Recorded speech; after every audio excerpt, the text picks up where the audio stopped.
Mga kapatid, may balita ako sa inyo. Maganda to para sa ating mga bangag.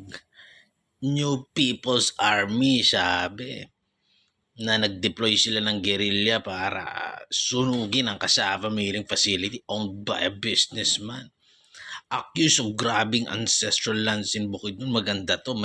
May mga masasamang politiko, tapos may dahilan na naman sila, manununog sila, bayani sila, kunwari magkakaguluhan na naman, kukunin na lang nila yung mga kasaba. Yan ang maganda to, pare.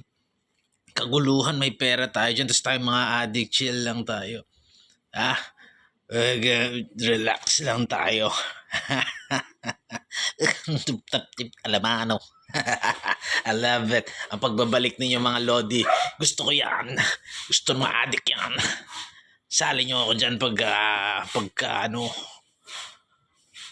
ala na yung amats ko, pare.